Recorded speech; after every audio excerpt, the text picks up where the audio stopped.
What up? Your manlet checking in for duty. Today's question comes from Fireman Dang. It is, what were your macros for the first week of your reverse diet? Did you just start with the macros with which you left off and add 5 carbs a day? And good job on bringing up those lats, dude. They look phenomenal from the front now. This question got a bunch of likes, so I'm answering it for you guys. And excuse me. Thank you, Mr. Dang, for the compliment on my lats. A lot of work in that bitch. A lot of work in these motherfuckers. So, to give some context, what's he talking about with reverse diet? Well, basically, he's talking about how I transferred from my cutting diet, which led me to my competitions. How did I transfer from that to my off-season diet, which generally you want, a caloric surplus to put on the muscle. So, how did I go from a deficit to a surplus? And the point of doing it gradually, reverse diet, which means basically reversing out of a deficit into the surplus, not just by immediately jumping to the surplus, but by slowly working your way there. By doing that, you'll let your metabolism catch up to your appetite, because usually for most people, having low body fat levels, your appetite's up here, while your metabolism's running down here. And what most people do is they say, fuck it, YOLO, right after a show, and they eat. I'm sorry, more like they eat. They just keep eating and eating and eating, since their appetite's way up here. Mind you, their metabolism's still down here. So that's why they're putting on a shitload of fat like that, because their metabolism isn't using up all those calories. It's just adding fat on your body if you're not actually burning it. So that's the reason why it's so easy to put on fat after a show. Appetite's up here, metabolism's down here. Slowly your metabolism starts coming up as you eat more, but you're going to be putting on a ton of fat if you're not watching yourself. So what did I do?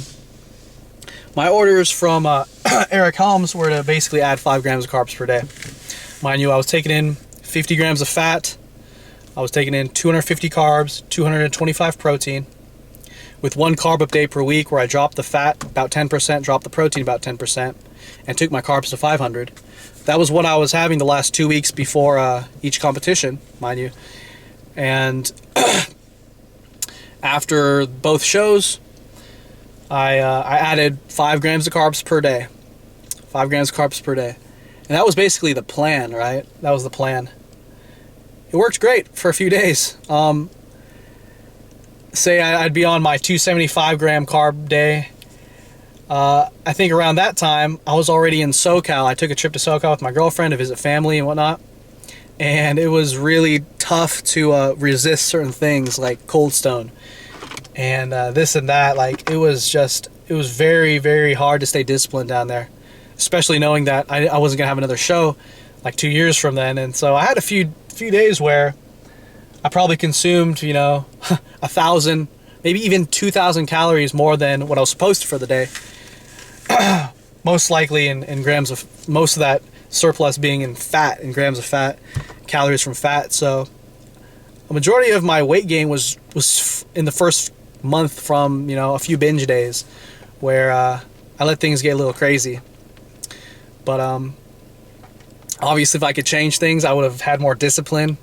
It's not like now I look back and say, wow, those ice creams were worth it. Because a lot of people will say things like, dude, live life. YOLO, motherfucker. Dude, it's all about having fun. And it's like, yeah, it is. It is all about having fun. But food consumption is the most fucking acute, the quickest form of fun possible. It's so fucking fast. It's like that and you're done. And then you look at the positives versus the negatives. The negatives for me way outweighed the positives. The positives was, ooh, I enjoyed myself for 10 minutes eating 2,000 calories of ice cream and cake and shit.